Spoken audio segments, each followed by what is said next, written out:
નમસ્કાર દર્શક મિત્રો, મહામંથનમાં આપનું સ્વાગત છે. હું છું સુદાન ગઢવી. આજે આપણે ચર્ચા કરીશું સોગઠાથી મળશે મહાસત્તા. વિધાનસભાની ચૂંટણી જેમ જેમ નજીક આવી રહી છે તેમ બંને રાજકીય પાર્ટીઓમાં ચહલપહલ શરૂ થઈ ગઈ છે. એક તરફ ભાજપે ચૂંટણી ઢંઢેરા માટે કમર કસી લીધી છે, તો બીજી તરફ કોંગ્રેસે પણ એલાન કરી દીધું છે કે તે આગામી વિધાનસભાની ચૂંટણીમાં 57 ધારાસભ્યોને રિપીટ કરશે. જોકે છેલ્લા કેટલાક દિવસથી કોંગ્રેસમાં શંકરસિંહ બાપુને લઈને ચાલતું સસ્પેન્શન હજુ પણ યથાવત છે. આ સસ્પેન્શન વચ્ચે બાપુના ભાજપમાં જોડાવાની ચર્ચાએ પણ જોર પકડ્યું હતું. તેવામાં આજે બાપુએ કુતિયાણાના ધારાસભ્ય કાંદલ જાડેજા સાથે પણ મુલાકાત કરી હતી અને વધુ ચર્ચાને વેગ આપ્યો છે. ત્યારે બાપુએ કાંદલ જાડેજા સાથે કરેલી મુલાકાતથી સવાલ એ ઉઠે છે કે શું બાપુ એનસીપીમાં પણ જવાની તૈયારી કરી રહ્યા છે કે શું?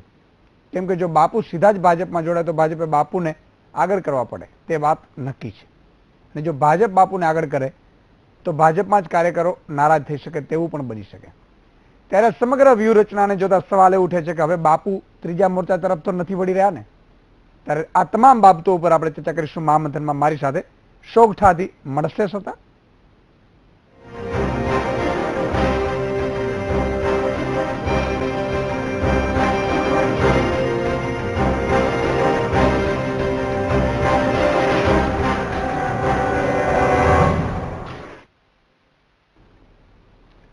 ગુજરાત વિધાનસભાની આગામી ચૂંટણીમાં કોંગ્રેસના 57 ધારાસભ્યોને રિપીટ કરવામાં આવશે. આ જાહેરાત કરી છે ગુજરાત કોંગ્રેસના પ્રદેશ અધ્યક્ષ ભારતસિંહ સોલંકીએ. ભારતસિંહ સોલંકી 2 દિવસ માટે દિલ્હીની મુલાકાતે ગયા હતા, જેમાં હાઈકમાન્ડ સાથે ગુજરાત વિધાનસભાના ચૂંટણી અંગે ચર્ચા વિચારણા થઈ હોવાનું ભરતસિંહ સોલંકીએ જણાવ્યું છે. સોલંકીએ વધુમાં કહ્યું છે કે અશોક ગેહલોત 9 જૂને અમદાવાદ આવવાના છે અને ટૂંક સમયમાં જ પ્રદેશની ચૂંટણી સમિતિની જાહેરાત પણ કરવામાં આવશે. 2/3 બહુમતી મેળવવી હોય તો આ 57 ધારાસભ્યો છે એ તો ચૂંટાશે જ, ફરીથી રિપીટ થઈને ચૂંટાવાના છે, એમાં કોઈ શંકાને સ્થાન નથી. પણ બીજા 65 જેટલા ધારાસભ્યો ચૂંટાય તો 2/3 બહુમતી મળે અને એ માટેની વ્યૂહરચનાની ગોઠવણીના ભાગરૂપ મળવાનું થયું હતું. 9મીએ યુથ કોંગ્રેસનો કાર્યક્રમ છે અને યુથ કોંગ્રેસના કાર્યક્રમમાં જૂના યુથ કોંગ્રેસના હોદ્દેદારો, આગેવાનો ભેગા મળીને એક મિલન સંવાદનું આયોજન કરવામાં આવ્યું છે. કુતિયાણાના ધારાસભ્ય કાંદલ જાડેજા શંકરસિંહ વાઘેલા સાથે મુલાકાત કરતા અનેક તર્ક વિતર્ક ઉભા થયા છે. કાંદલ અને બાપુની મુલાકાતનો મતલબ શું છે?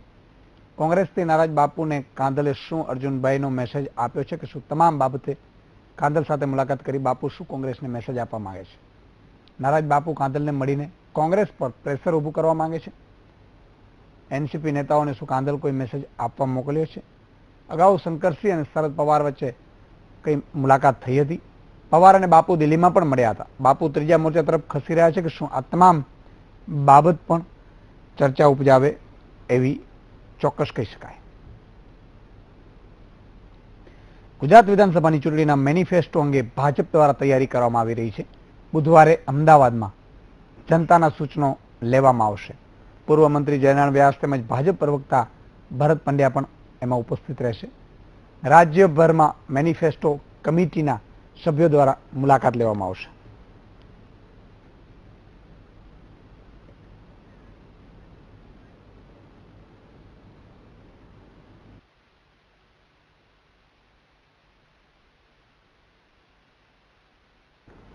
તો દર્શક મિત્રો, આજે આપણે ચર્ચા મહામંથનમાં કરવાના છીએ સોગઠાથી મળશે સત્તા. જે રીતે કોંગ્રેસે ભલે મોડા પણ આમ ડિસેમ્બરથી જાહેરાત વાત કરવાની હતી કે ભાઈ તમામ ઉમેદવારોને ડિસેમ્બરમાં જાહેરાત કરી દેવામાં આવશે, પરંતુ જૂનમાં પણ જે રીતે 57 ધારાસભ્યોને રિપીટ કરવાનો જે જાહેરાત કરી છે એનાથી ઘણો ફાયદો કોંગ્રેસને થાય એવી શક્યતા સેવાઈ રહી છે.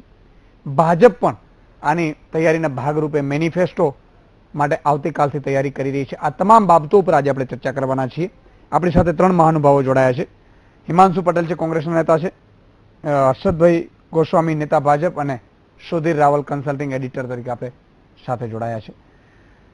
પહેલા હું હિમાંશુભાઈ આપની પાસે આવવા માંગીશ કે જે રીતે કોંગ્રેસે આમ તો ડિસેમ્બર 2016માં મોટાભાગે ઉમેદવારો જાહેર કરી દેવાની વાત કરતી હતી કોંગ્રેસ, કારણ કે ઉમેદવારોને સમય મળે, પરંતુ જે રીતે કોંગ્રેસમાં આંતરિક ડખો ઊભો થયો એમાં લાગે છે કે કોંગ્રેસને એ સમય જ નહીં મળ્યો, વિચારવાનો પણ સમય નહીં મળ્યો કે આમાંથી આવી રીતે જાહેર કરી શકાય.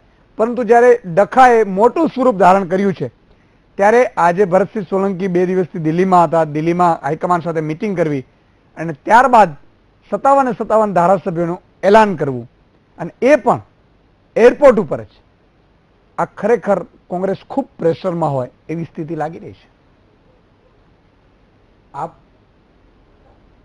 લોકશાહીનો એક મજબૂત સ્તંભ છો, આપ કહી શકો છો બધું, પણ કોંગ્રેસે જે સ્પષ્ટતા અગાઉ કરી હતી કે અમે ઉમેદવારો વહેલા ડિક્લેર કરીશું, 1 વર્ષ પહેલા પણ કરીએ અને 6 મહિના પણ પહેલા પણ કરીએ, એ જોતા આપ જોઈ શકો છો કે ચોક્કસ મીડિયામાં ક્યાંક તમે હોય જરૂરિયાત બી હોય ને તમે કહો બી ખરા, તમારે પાર્ટીઓને ઢંઢેડવાની પણ તમારી જ ફરજ છે, પણ સાથે સાથે તમે જુઓ 57 ઉમેદવારો, નવસર્જન ગુજરાતના પ્રણેતા ભરતસિંહ સોલંકીજીએ એરપોર્ટ ઉપર જે બી વાત દિલ્હીથી થઈને આયા, મીડિયાના મિત્ર એમને જ્યાં બી મળ્યા અને ક્યાંય પણ મળે તો કોંગ્રેસના નેતાઓ મીડિયા જોડે હંમેશા એક આદર અને સન્માનનો ભાવ હોય છે.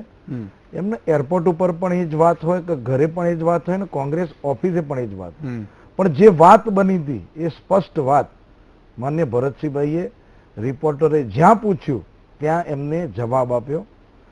મીડિયા કેમનું ગયું જાણ હશે કે એ 2 નંબરની વાત છે, પણ શરૂઆત નવસર્જન ગુજરાતની જે 57 બેઠકો જે બીજેપીના મનની એક મુરાદ હતી કે અમે કંઈક ડખો કરીશું, તોડી જશું, અમે સિટિંગ ધારાસભ્યોને ટેન્શનમાં રાખીશું, ઓકે, તમને નહીં ટિકિટ મળે, તમે રહી જશો, એટલા માટે કોંગ્રેસે શોખતું ગોઠવ્યું. તમે સાંભળો બરાબર, હજી હું છેલ્લી 2 ચૂંટણીઓમાં કહું, આજે પણ એમને તો જોલી ફેલાઈ જ છે બીજેપીના, જીતુ વાઘાણી હોય કે વિજય રૂપાણી હોય કે કોંગ્રેસના મિત્રોને અમે આવકારીએ જ છીએ.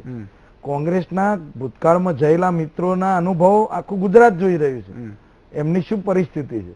અરે બીજેપીના જે નો રિપીટની વાત કરી અને દર વખતે નવા સિનિયર આગેવાનોને સાઈડમાં કરી જુનિયરોને જે પ્રોત્સાહન આપી અને એમના 2 કે 5 નેતાઓની એક પ્રાઇવેટ લિમિટેડ કંપની જેવું બીજેપી થઈ ગયું છે અને નવા શોધી લાવવાના અને જય હિન્દ આંગળી ઊંચી કરાવવાની અને એમનું જ ધાર્યું થાય, એ વાત કોંગ્રેસમાં નથી. કોંગ્રેસમાં આંતરિક જબરજસ્ત લોકશાહી છે, આંતરિક લોકશાહી દેખાઈ રહી છે, એ પાયા ઉપર જ છીએ. બિલકુલ પાયા ઉપર છો અને એટલા માટે 57 ઉમેદવારો એરપોર્ટ થી જાહેર કરવાની ફરજ પડી છે. તમે કઈ અશોકભાઈ, મુદ્દો એ છે કે જે રીતે કોંગ્રેસે ઉમેદવારો જાહેર કર્યા અને આ વખતે કોંગ્રેસ સ્ટ્રેટેજી પૂર્વક આગળ વધી રહી છે એવું માની પણ શકાય, કારણ કે જે રીતે કોંગ્રેસની છેલ્લા સ્થિતિ મેં એ તમામ રિપોર્ટિંગ મેં જાતે કરેલા છે કે મેન્ડેટ આપેલા હોય અને 3:30 વાગ્યા સુધીમાં ફોર્મ ભરવાનું હોય અને 2 વાગે કોંગ્રેસનું મેન્ડેટ બીજા ઉમેદવારને મળે, પરંતુ જે રીતે 57 ઉમેદવારોને રિપીટ થિયરી આપી દીધી છે ત્યારે ભાજપ કેટલા સમય સુધીમાં ઉમેદવારો જાહેર કરી તેવી શક્યતા સેવાઈ રહી છે? જો કોંગ્રેસના પ્રમુખે એમના 57 ઉમેદવારની યાદી જાહેર કરી અથવા એવું કીધું કે અમે સિટિંગ એમએલએ ને બધાને રિપીટ કરશું, પાર્ટી તરીકે અમને કોઈ વાંધો ન હોઈ શકે, એ એમની પાર્ટી છે ને એમનો વિષય છે. પણ જે રીતે મારા મિત્ર હિમાંશુભાઈએ કીધું કે અમારે ત્યાં આંતરિક લોકશાહી પ્રબળ છે, આપણે બધા આખું રાજ્ય અત્યારે જાણે છે કયા કારણે આ જાહેરાત કરવી પડી છે. કોંગ્રેસનો આંતરિક જે મતભેદો છે અત્યારે ખૂબ ચરમસીમાએ છે, આના કારણે આ 57 એમએલએની રિપીટ અમે બધાને ફરીથી ટિકિટ આપશું આવી જાહેરાત કરવી પડી છે. પરંતુ મારું એક પ્રશ્ન, તમારી જે મનની મુરાદ હતી એ અધૂરી? ના, એવું કઈ નથી, અમારી કોઈ મનની મુરાદ નથી હોતી. અમે તો બિલકુલ 8 થી 10 ધારાસભ્યોને અમે તો ચૂંટણી માટે જનતા પાર્ટી તમારા વખતે બનેલી, અમે તો તાત્કાલિક ચૂંટણી માટે હંમેશા તૈયાર હોઈએ છીએ. અરે તમે શું તમારા ઘરની વાત કરો? નહીં, અમે અમારી લોકશાહી મેં કીધું ને તમારી જે વ્યવસ્થા છે એના પ્રમાણે તમે ટિકિટ ડિક્લેર કરી, અમને વાંધો ન હોય એના માટે. હિમાંશુભાઈ, તમે શું ગુજરાતની દશા કરી, હિમાંશુભાઈ શું પરિસ્થિતિ કરી, માન્ય શંકરજી વાઘેલા કેશુભાઈ ના ઝઘડા કોને કરાયા? હિમાંશુભાઈ- પરિવર્તન પાર્ટી કોને બનાવી? હિમાંશુભાઈ, આપણે- જનતા પાર્ટી કોને બનાવી? આપણે 2017 માં છીએ તમે- અત્યારે. તમે હિમાંશુભાઈ- માત્ર હિન્દુ મુસ્લિમના લોક લાભ 2017 ની વાત કરીએ. જે રીતે બિલકુલ, બિલકુલ. હિમાંશુભાઈ, આપણે 2017 ની વાત કરીએ અને આજે જે રીતે કોંગ્રેસના પ્રમુખે 27 કરે જે રીતે કોંગ્રેસના પ્રમુખે 57 ધારાસભ્યોને રિપીટ કરવાની વાત કરી છે, એક મારી એટલી વિનંતી હતી એમને કે આ 57 ધારાસભ્યો જે તે સીટ ઉપર લડશે કે એમને સીટ બદલવાની સત્તા મળશે. એ કોંગ્રેસ નથી આટલી કોંગ્રેસે સ્પષ્ટતા કરવાની આવશ્યકતા હતી. આગામી સમયમાં પણ એને કરી તમારી- જાહેરાત કરી દીધી છે અને- રાષ્ટ્રીય પ્રમુખે અને સુધીરભાઈ, યાદ દેવડાવી દઉં કે એક- વિજય એક- રૂપાણીને બિલકુલ. આવનારી આગામી ચૂંટણીમાં સીએમ તરીકે લડાઈશું અને અમારા સીએમ ના ઉમેદવાર વિજય રૂપાણી હશે. હા, તો છે અમે ને ક્યાંય એમાં. બોલ્યા નથી. એ અમિતભાઈ અને વિજય રૂપાણીની વાત છે. નહીં, અમારી પાર્ટીની વાત હોય છે. અમે અમારા એવું ના અધ્યક્ષ કહીએ. સુધીરભાઈ, તમે અમારી નીતિનભાઈ પાર્ટીની વાત પટેલના હોય છે. CM બનાવો કે ફરી આનંદીબેન ને બનાવો કે કોઈ સુધીરભાઈ, સુધીરભાઈ, તમારો સવાલ એ આંતરિક છે મામલો છે કે જે રીતે તમે કોંગ્રેસના વિજય રૂપાણીને ધારાસભ્યોનું બનાવો ને લિસ્ટ લઈને સ્મૃતિ ભાજપ ઈરાનીને બેઠી બનાવો. હતી, જે ધારાસભ્યો એવા હતા કે જે ચૂંટાઈ શકે ને એમાંથી 10 થી 12 ધારાસભ્યોનું લિસ્ટ લઈને ભાજપ બેઠું હતું, પરંતુ આજે જે રીતે ડિક્લેર કરી દીધું એક ઝાટકે કોંગ્રેસે, અને એના કારણે જે પ્રવાહ જવાનું હતું એ રોકાઈ જશે એવી લાગી રહ્યું છે. ઈશ્વરભાઈ, એક વસ્તુ છે કે ભલે later is better than never, પણ કોંગ્રેસે એક વ્યૂહાત્મક દ્રષ્ટિએ આજે એક સારો નિર્ણય લીધો કહેવાય, જે ભાજપને ન ગમે એવો નિર્ણય કહેવાય. પણ મારે એવું કેવું છે કે એ કોઈ એવી ગેરંટી નથી કે હવે 20 હવે જેની ચર્ચા છે કે નહીં જ જાય એવી કોઈ આ ગેરંટી આ મને નથી સમજતો. બીજું, 57 ધારાસભ્યો છે એટલે 57 બેઠક આવી ગઈ એવી કોઈ ગેરંટી નથી. એટલે એક દબાણ હતું અને એમાં એમણે ઉકેલ રૂપે જે નિર્ણય લીધો યોગ્ય છે. પણ એટલે હવે એ પ્રશ્ન એવો સોલ્વ નથી થઈ જતો કે હવે 57 બેઠકો આપણી સુરક્ષિત થઈ ગઈ અને આ લોકો નહીં જાય. હજી પણ એવી શક્યતા ઊભી જ રહે રાજકીય સમીકરણની દ્રષ્ટિએ જોતા, કારણ કે વાવટો કઈ બાજુ છે અને આમ તો હજી 5 મહિના છે. ભાજપ પર પણ એવું અતિ આત્મવિશ્વાસમાં રહેવાની કોઈ જરૂર નથી. 150 એક હવા બનાવવાનો મેલ છે. જે રીતે ભરતસિંહ 2/3 કહે છે એવી રીતના પેલા લોકો 150 કહે છે. હકીકતમાં ભાજપની અંદર નારાજો એવું ગ્રાસરૂટ લેવલ પર બી ખૂબ બાબતો છે કે જો ઇફેક્ટિવલી કોંગ્રેસ બહાર લાવી શકે તો ટફ ફાઇટ છે. Tough fight, પણ એવી જ બિલકુલ. રીતે કોંગ્રેસે દાખલા તરીકે આ કરીને હવે એક મોટો મીર મારી દીધો છે ને હવે એ એકતા થઈ ગઈ છે એવું બી નથી. એવું પણ નથી. આ માટે કારણ કે ઘણો સમય બાકી છે ને હજી ઘણી એટલે રાજનીતિ આ બંને પાર્ટીઓ આ એક યોગ્ય નિર્ણય રણનીતિઓ ઘડવી લેવાનો પડશે છે એવું તો કહી બિલકુલ. શકાય. અને મેનિફેસ્ટો પર પણ આપણે આવીએ છીએ દર્શક મિત્રો, પરંતુ નાનકડા વિરામ બાદ દર્શક મિત્રો ફરીથી મહામંથનમાં આપનું સ્વાગત છે. આપણે ચર્ચા કરી રહ્યા છીએ સોગઠાથી મળશે સત્તા, ત્રણેય મહાનુભાવો આપણી સાથે છે. જે રીતે વાત છે હર્ષદભાઈ કે આવતીકાલથી ભાજપ છે એ મેનિફેસ્ટો માટે તૈયારી કરી રહી છે, પરંતુ ગયા મેનિફેસ્ટોની જો વાત કરીએ તો 50 લાખ મકાન જે આપવાનો વાયદો નરેન્દ્ર મોદીએ કરેલો, અત્યારે તત્કાલીન મુખ્યમંત્રી અને અત્યારે પ્રધાનમંત્રી છે, એ મોટા ભાગે હવામાં છે. જે રીતે એવા કેટલાય વાયદાઓ છે, તો એવું નથી લાગતું કે જે મેનિફેસ્ટો છે એ માત્ર ને માત્ર ભાજપ એક પુસ્તકમાં અથવા તો બુકમાં છપાવવા માટે કરી રહ્યું હોય? એવું નહીં હોતું. મેનિફેસ્ટો એટલે સંકલ્પ પત્ર. અમે એને સંકલ્પ પત્ર કહેતા સંકલ્પ હોઈએ પત્ર બધા એવું જ કહે છે. છીએ. 5 વર્ષ દરમિયાન શું કામ કરવું લોકો માટે, એનો આ વખતે જે પ્રયત્ન અમે કરી રહ્યા છીએ અત્યારે લોકો પાસેથી કે સંકલ્પ પત્રમાં શું હોવું જોઈએ. ભારતીય જનતા પાર્ટીના સંકલ્પ પત્રની અંદર લોકોની શું અપેક્ષા છે કે આ પાર્ટી કેવી રીતે ગુજરાતના લોકોની સેવાની અંદર કેવી પોલિસી બનાવે, કેવા પ્રોગ્રામ્સ લઈને આગામી દિવસોની અંદર આવે. સમજી ગયા, એ તો સમજાયું. હા. પણ હું એમ કહું છું કે ગયા 2012માં પણ એવા ઘણા પ્રોગ્રામો આપણે સંકલ્પ પત્રના નામે લોકોને દેખાડ્યા. ના ના, ઘણા બધા પ્રશ્નો, ઘણા બધા પ્રોગ્રામ્સ, ઘણી બધી નીતિ એ શું કેલું એમ? આખા ગુજરાતની અંદર પહેલામાં પહેલું તો પીવાના પાણીનો પ્રશ્ન જે હતો હિમાંશુભાઈ, અરે આ યાર, પીવાના પાણી હર્ષદભાઈ, ખાલી ઈશુદાનભાઈ પૂછ્યું 50 લાખ મકાનોનું એનું શું, ખાલી એક જ વાક્ય છે એ પણ કામ ચાલુ જ છે ને સુધીરભાઈ. એટલે હવે 6 મહિના રહ્યા. અત્યારની પરિસ્થિતિ શું કહેવાય એમ? એ પણ કામ ચાલુ જ છે. જે 1 રીતે લાખ મકાન નહીં, નથી નહીં, બન્યા. એક ભારતીય જનતા પક્ષના નેતા તરીકે તમારી પાસે કંઈક અંદાજ હોય તો કેટલા 70% થયો કે એક્ઝેક્ટ 5%? આજે તમને અંદાજે? આજે હું તમને એક્ઝેક્ટ આંકડો તો ના આપી શકું, ના, ના, પણ રફલી ગુજરાતની અંદર અત્યારે લગભગ દરેક 18,000 ગામડાઓ અને શહેરોની અંદર આપણે જે રીતે જોઈએ છે અર્બન ડેવલપમેન્ટ Okay. કોર્પોરેશનના માધ્યમથી Okay. પણ જે ઓફોર્ડેબલ હાઉસિંગની સ્કીમો માની લઈએ, માની લઈએ. ખૂબ મોટા તો પ્રમાણમાં 50 લાખમાંથી કેટલા થયા હશે? 50 લાખની હવે એક્ઝેક્ટ નો આંકડો અત્યારે સુધીરભાઈ હું તમને ના આપી શકું. હિમાંશુભાઈ કંઈ કહેવા માંગે છે?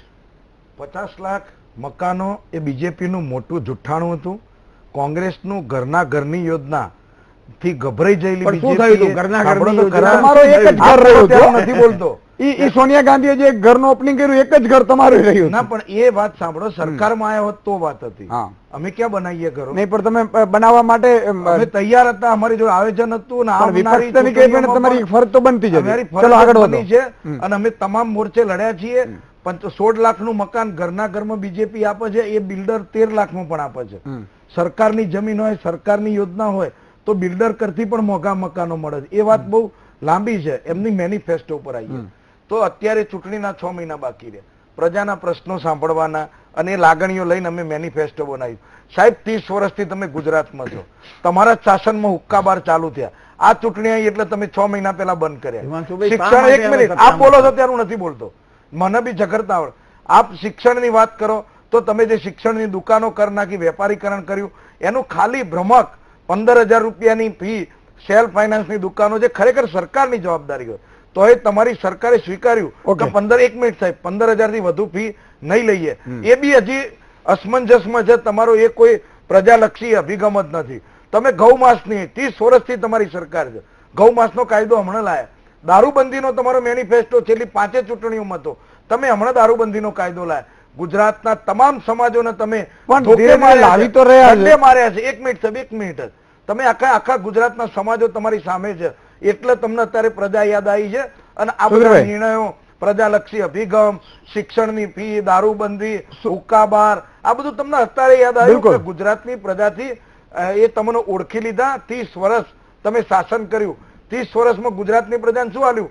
પાણી, લાઇટ, ગટર, એ તો પ્રાઇમરી જરૂરિયાત છે, એ આપવી જ પડે. તમે વેરા લો છો, ટેક્સ શું લાગે છે? બિલકુલ બિલકુલ હિમાંશુભાઈ, કેમ નતા આપી શક્યા? અરે યુરિયાના ખાતરનો ટેક્સ લો છો તમે ગુજરાતના ખેડૂતો. સુધીરભાઈ, સવાલ એ થાય કોઈને છોડ્યા છે નથી. કે મેનિફેસ્ટો પાર્ટીઓ આપે છે પણ ખરેખર મેનિફેસ્ટોનો આ લોકો અમલ કરતા નથી હોતા અને કરે તો માત્ર 5%.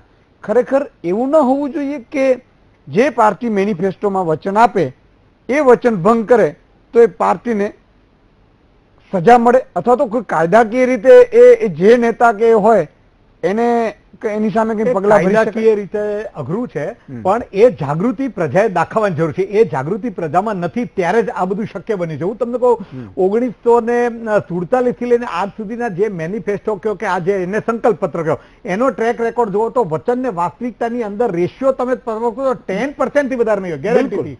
અત્યારે દાખલા તરીકે હવે છેલ્લી ઘડિયા અને બીજું હવે તો ગિમિક થવા માંડી છે. માની લો કે હું તમને કહું ભારતીય જનતા પક્ષની 15 વર્ષની શાસન હોય, ગૌરવ પથના મોટા તો પાટિયા લાગી જાય અને જે હોય એમાં રિનોવેશન કરી દે ને આંકડા આવી જાય. આવા બધું પણ બીજું 1 કરોડ વૃક્ષો વાવ્યો હોય તો ક્યાં 1 કરોડ વૃક્ષો દેખાતા નથી. એટલે આ સરકાર અત્યારે ભારતીય જનતા પક્ષની છે એટલે ભારતીય જનતા વાત કરીએ, કોંગ્રેસ હતી ત્યારે કોંગ્રેસ બિલકુલ દરેક પાર્ટી છે એ લોકોને મૂર્ખ બનાવવાને કોઈ પણ બિલ્ડર હોય, બિલ્ડર કોઈ સ્કીમ બહાર પડે અને એ સ્કીમમાં એ જો ભંગ કરે તો એની સામે એક્શન લેવા જોઈએ. ગંભીર વાત એ છે સામે પણ લેવા આવવો જોઈએ કે સંકલ્પ પત્ર શબ્દની અંદર જ છે. એ તમે કહો છો સાચું એક્શન લેવું પણ એક્શન વાળું છે ને એ કાયદાકીય આટીઘૂટીની અંદર આ લોકો લાવતા જ નથી કારણ કે પોતે એની સજા એક જ છે કે લાવવા ઈચ્છતી નથી. હર્ષદભાઈ, એની સજા મતથી તમે 5 વર્ષે મતદાન કરવા જાઓ એ જ છે પણ વચ્ચે જો પ્રજા જાગૃત રહે તો આમાં અત્યારે પ્રગતિ થઈ શકે. બિલકુલ. હર્ષદભાઈ, એક સવાલ એ થાય છે, એવું ક્યારેક નહીં લાગતું કે આપણે પ્રજાને માત્ર લોલીપોપ આપીએ તો એના કારણે પ્રજામાં રોષ થાય? ના ના, એવું નથી હોતું. લોલીપોપ નથી હોતી. અમે જેમ કીધું એમ તમે માત્ર તમે નહીં, ગમે પાર્ટીઓ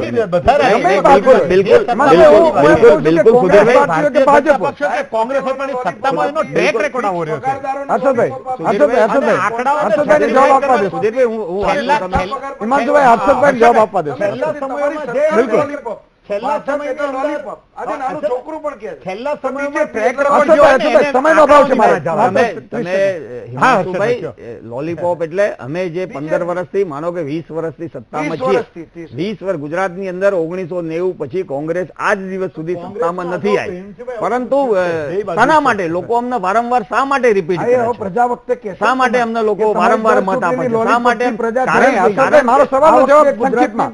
એવું નથી લાગતું કે પાર્ટીઓએ પૂરું કરવું જોઈએ. એ ભાજપ લોકો નહીં, બિલકુલ પણ વચન આપે પૂરા કરવા જોઈએ. સંકલ્પ પત્ર પૂરું કરવા માટે જ હોય છે. 5 વર્ષ દરમિયાન જે સંકલ્પ લીધા હોય એ સંકલ્પ પૂરા કરવા માટે જ હોય છે. મારું પણ એક કામગીરીની અંદર નથી થતા, પૂરા નથી થતા. નહીં, પૂરા નથી થતા એવું નથી કહેતો. હું તમને કહું. એ દિશાનો પ્રયત્ન ચોક્કસ હોય છે. ઈશુદાનભાઈ, જો ખરેખર પાર્ટીઓએ વિશ્વાસ કેળવવો એને ખરેખર નિષ્ઠાથી કામ કરો તો મારું એક સૂચન અત્યારે જ વિચાર આવે છે.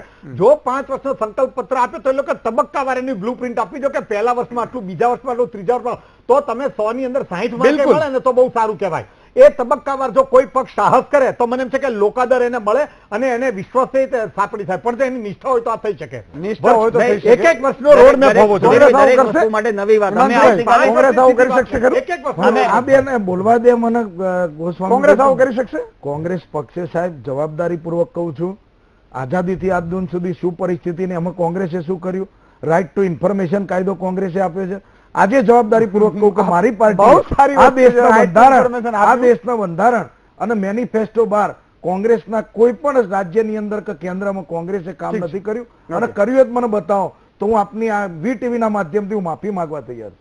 અને હું એમને 1000 કારણો બતાવું. અમદાવાદનું નામ કર્ણાવતી બનાવવાનું કોને કીધેલું? 370 ની કલમ કોણ દૂર કરશે? ગૌ હત્યાનો કાયદો કોણ કરશે?